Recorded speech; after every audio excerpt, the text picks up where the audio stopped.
Many local breweries had to pivot during the pandemic after COVID-19 restrictions limited how they could sell their products. According to the Minnesota Craft Brewers Guild, Minnesota lost $186 million due to economic activity from breweries during the pandemic.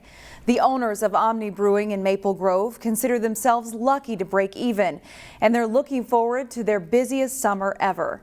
Here's reporter Sonia Goins. We really appreciate our customers for keeping us afloat during the shutdown. They're part of our community. It's where we like to come and spend time together. We don't get a lot of date nights anymore, but when we do, this is one of the places we come. And we really try just to host fun events where folks can spread out, feel safe, and have fun. The management staff at Omni Brewing says the past year was challenging. Definitely a bit of a whiplash. We're excited that some of the restrictions have been lifted. We are currently not requiring reservations, just a first come, first serve. Social distancing remains in place with no more than 6 customers allowed at a table. Happy to be back. Can't wait to have to get rid of these things and go, but it is what it is. You do what you got to do to make it work. So I love the beers and I love the atmosphere. We like that it's close to home. We can bring the kids. We've actually been doing really well. People are cooped up. People want their beer. So we're excited for a super busy summer. Omni is adding more diverse events in hopes of attracting customers and creating a family-friendly environment. Wings for you.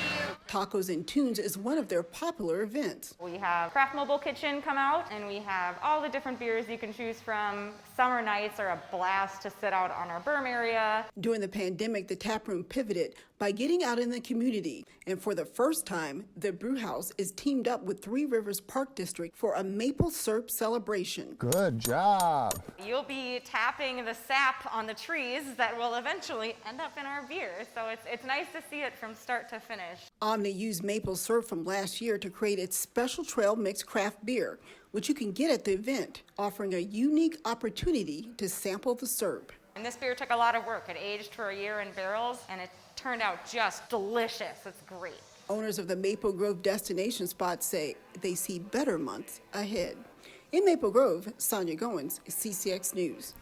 The DFL-led Minnesota House released its budget targets this week. Speaker Melissa Hortman of Brooklyn Park says the budget directs assistance to those who need it the most. Students and children are our highest priority, but this budget completely funds education, healthcare, economic security, and safe and inclusive communities. The plan calls for more than $720 million in new spending for K-12 education, $120 million for higher education, and $50 million for early childhood. For Health and Human Services, the proposed increase is $323 million. The precise House revenue sources will be released the first week of April when a tax bill is released. Meanwhile, the Hennepin County Board of Commissioners gave final approval to raising the minimum wage for 480 county employees. The minimum wage would rise from $15 to $20 an hour. It could bump an employee's annual salary as much as $10,000. The new wage takes effect March 28th. Commissioner Jeff Lundy of Brooklyn Park supported the increase. He says it will elevate its lowest paid employees from needing other government assistance from the county. People driving through residential streets in Golden Valley could soon be required to slow down. The Golden Valley City Council is considering a move to reduce speed limits on residential streets. The current speed limit is 30 miles per hour in residential neighborhoods. But the state legislature passed a bill that would allow cities to reduce the speed limit to 25 or possibly as low as 20, depending on what sort of feedback they get from residents. We started the process last fall and decided that it would make sense to reach out to residents and see how they feel about the current speed limits and what their thoughts would be on lowering the speed limits. The city is asking Golden Valley residents to fill out an online survey to provide feedback, and we have a link to that on our website, ccxmedia.org. Spring is finally here, but for some that means dealing with yard pests. A Brooklyn Park mold control company explains to reporter Pafua Yang how to prevent rodents from damaging your property. We actually target yard pests, the common yard pests.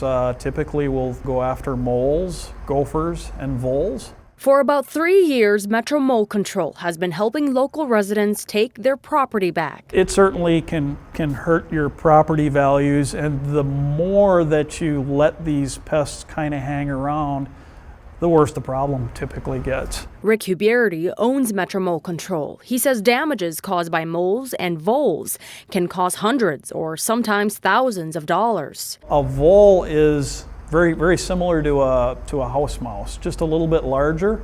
They live outside. They're not that interested in going in the inside of a house. The Brooklyn Park resident says voles are herbivores. They eat plants, grass, and tree barks. You're going to see a lot of the vole activity in early spring, right when the snow melts. They'll create little trails in a yard about as wide as a quarter or a 50-cent piece, where they've chewed the grass completely down to the root. Voles are seen just about anywhere, but there's a lot of activity in newer housing developments. These particular rodents like to live in concrete slabs, mulch, and any gaps found near a home structure. The best thing to do in terms of voles is to close up gaps around your house. They're like mice, so they like to burrow where maybe a driveway pad meets a house. If there's a gap there, maybe there's a gap underneath a patio. Huberty says moles, on the other hand, are insectivores. They eat grubs, insects, and worms. Moles consist of turf damage, including raised tunnels and occasionally mounds of dirt. The best thing to do is to remove the moles first, and then there's a few things that you can try. Grub an insect killer, remove some of the food in the yard that moles will typically eat. Huberty says you don't want to wait to call professionals, as these rodents could migrate. The problem then can spread from your yard to the neighbors' yards and so forth.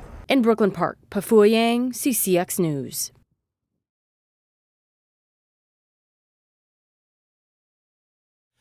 I'm John Jacobson with sports. The Osseo and Champlin Park boys basketball teams battled twice during the regular season, with the Rebels winning 2 close games. The Orioles and Rebels tipped off again Tuesday night with a section final berth on the line. Osseo and Champlin Park tipping off in a Section 5-4A boys basketball semifinal. And the Orioles play a great first half. Donald Ferguson hits a three-pointer, and it's 11-6 Osseo. Nice pass from KK Totten down low to Josh Ola Joseph, and the Orioles push their lead to 12 points. The Rebels cut the deficit to 7 here. Josh Strong finds Adrian Mogaka cutting to the basket. It's 20-13 Osseo. The Orioles get their lead back to double digits. The offensive rebound by Therese Waits, and he spots Bernardo Moria open in the corner. Osseo takes a 27-17 lead into halftime on top-ranked Champlin Park. But here come the Rebels in the second half. Strong pulls up at the top of the key and knocks down a 3, and Champlin Park is within a point. Then it's Francis Wakoria going strong on the baseline and laying in 2. He scores 17 points in the game. Well-executed play here. Mogaka finds Wakoria on the backdoor cut for the dunk.